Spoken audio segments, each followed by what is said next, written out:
जय राधेश्याम जनिताय निताय गौर हरिबल जय राधे जय राधेश्याम श्री राधे जय राधे जनिताय जय राधेश्याम। सर्वप्रथम सर्वअग्रे दंडवत प्रणाम ज्ञापन करी आमार परमाराध्य मातृदेवी एवं पितृदेवी श्री चरण कमली दंडवत प्रणाम ज्ञापन करी आमार दीक्षा गुरु पाद पद्म परम पूज्यपाद श्रीधाम नवद्वीप निवासी प्रभुपाद श्री कृष्णचंद्र गोस्वामी प्रभु श्री चरण कमले दंडवत प्रणाम ज्ञापन करी आमार कीर्तन गुरुदेव कीर्तन रस सम्राट परम पूज्यपाद 108 श्री सदानंद दास बाबाजी महाराज श्री चरण कमले एवं दंडवत प्रणाम ज्ञापन करी आसुरे उपस्थित सकल कृष्ण भक्त गौर अनुरागी मातृमंडली सकले श्री चरण कमले এই অধম স্বরূপানন্দ দাস সনতে সশ্রদ্ধ ভক্তিপূর্ণ দণ্ডবত প্রণাম।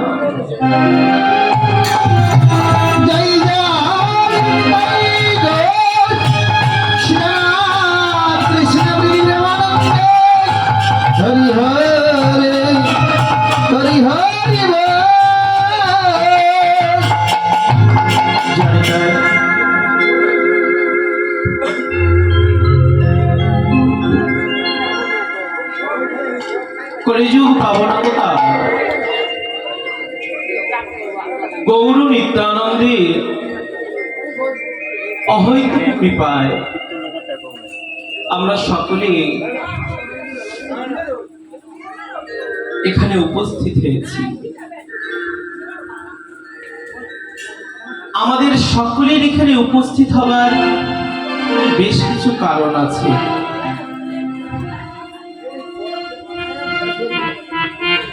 এই জগৎ মাঝে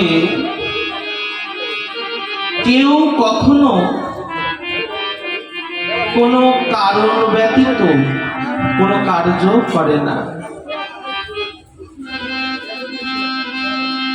যারা কারণ ছাড়া উদ্দেশ্যবিহীন কাজ করে তাদেরকে কি বলা হয়? তাদেরকে বলা হয় পাগল। দেখবেন রাস্তাঘাটে অনেক মাথার যাদের সমস্যা তারা কারণ ছাড়াই ঘুরে বেড়ায়,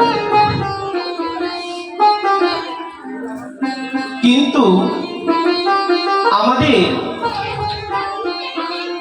এইখানে আসবার উদ্দেশ্য সবার, কিন্তু লক্ষ্য আলাদা। যেমন দেখো আমাদের স্থান কিন্তু এই উৎসব অঙ্গ, তাই না? কিন্তু এখানে কেউ আমরা এসেছি এই হরিকথা লীলামৃত শ্রবণের আকাঙ্ক্ষায়, কেউ বা এসেছি এখানে মহাপ্রসাদ গ্রহণ করার আকাঙ্ক্ষায়, কেউ বা এসেছি আত্মীয় স্বজন বন্ধু বান্ধবের সাথে দেখা হবে সেই আকাঙ্ক্ষায়, বেশ ভালো। কেউ বা এসেছে এমনি ঘুরতে, দেখি যাই দেখে আসি। তো দেখুন, আমাদের এক একজনের অন্তরে এক এক বাসনা।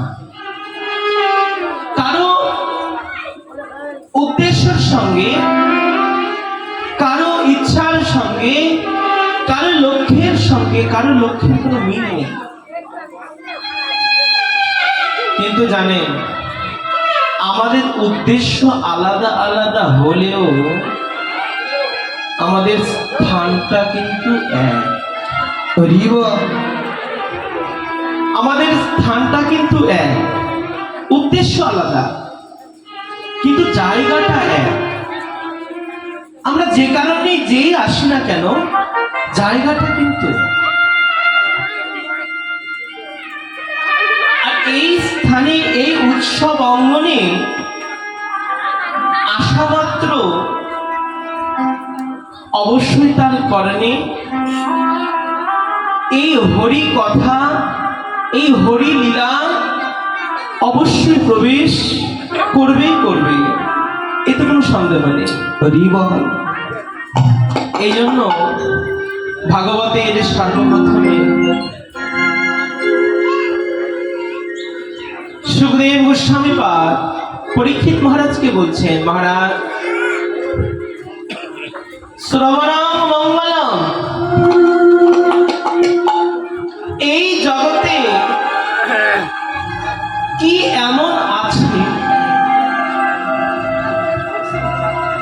যা শুধু শ্রবণ করলে জীবের মঙ্গল লাভ হয়? এই জগতে ত্রিভুবনে কি এমন আছে?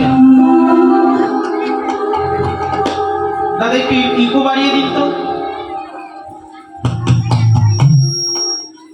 এই জগতে কি এমন আছে যা শ্রবণ করলে, কেবল শুনলে জীবের মঙ্গল সাধিত হয়?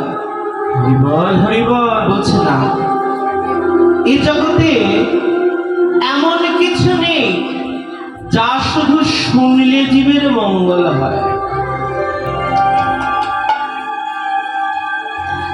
বলছে একমাত্র এই হরি কথা, একমাত্র কৃষ্ণ রস কথা যদি কেউ শ্রবণ করে, তার সর্বত মঙ্গল লাভ। হরিবল হরিবল। এই জন্য চৈতন্য চরিতামৃত গ্রন্থে কৃষ্ণদাস কবিরাজ গোস্বামী পাদ টিকা করলেন, বোঝেও না বোঝে কেহ, বোঝে কেহ শুনিতে শুনিতে সেহ, শুনিতে শুনিতে সে আমার কি অদ্ভুত চৈতন্য চরিত। চৈতন্য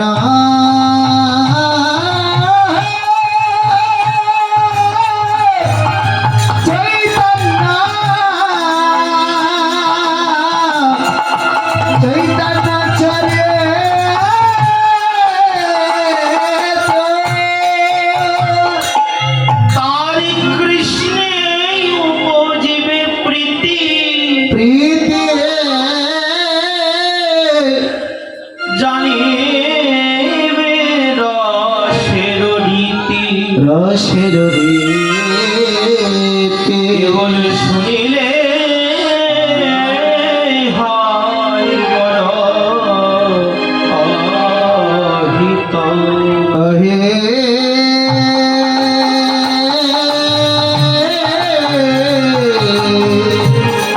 শুনিলে হয় বড়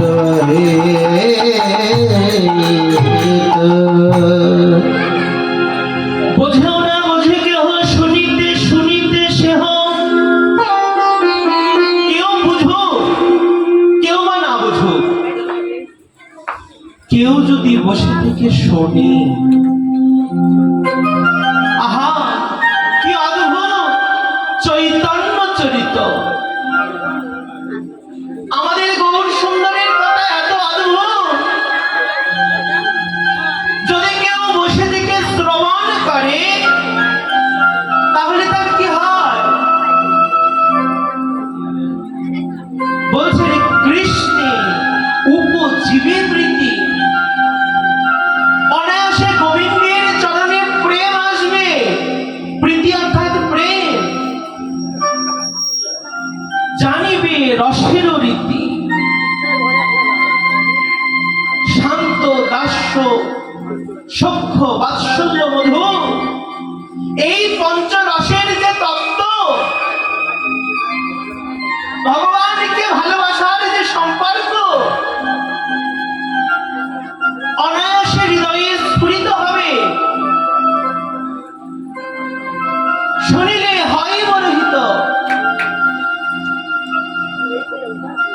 কেউ যদি বসে থেকে গৌর কথা শ্রবণ করে তার অনায়াসে সর্বসিদ্ধি হয়ে যায়, সর্বরকমের হিত হয়ে যায়, এতে কোনো সন্দেহ নেই।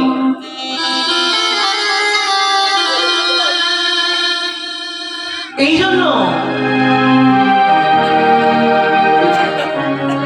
দেখবেন কিছু কিছু শ্রোতা থাকেন, বাবারা থাকেন, মায়েরা থাকেন, যেখানে হরি কথা হয়, যেখানে কীর্তন হয়, তারা কীর্তনিয়ার কথা বুঝুক বা না বুঝুক, হা করে তাকিয়ে থেকে শোনে। হরি বল, হরি বল। বলছেন এই শ্রবণের নিষ্ঠা, এই নিষ্ঠাটা যতদিন না আসবে, হাজার ভজন করলেও তার ভজন হবে না।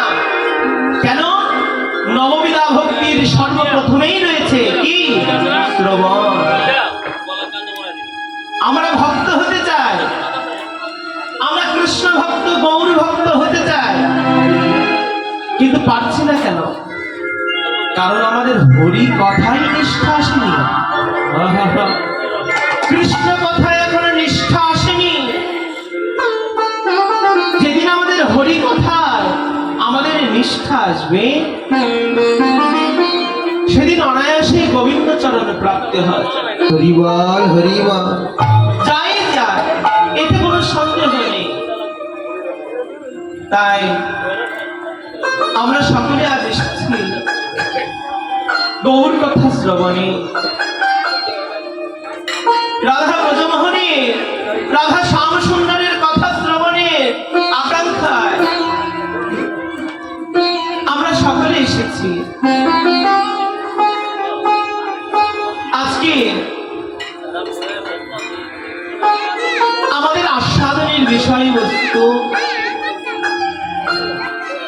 ভগবান শ্রীকৃষ্ণ চন্দ্রের ফেরত গোষ্ঠ লীলা হরি বল। বা উত্তর গোষ্ঠ লীলা। ভগবান শ্রীকৃষ্ণ সকল সখাগণ, সকল নবলক্ষ ধেনুগণ, সকলকে একত্রিত করে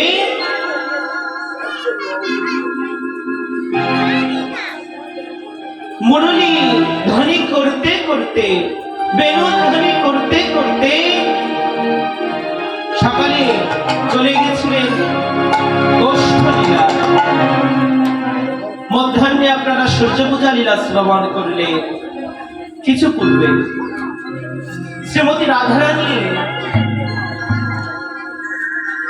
সখীগণের সহিত শ্রী রাধাকুণ্ড তটে মধ্যাহ্নকালীন সেবা প্রদান করলে সূর্য পূজা সমাপন হল। কিন্তু এখন তো ঘরে ফিরবার পালা।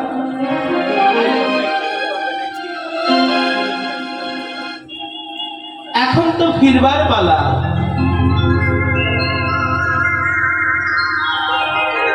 তাই বলছেন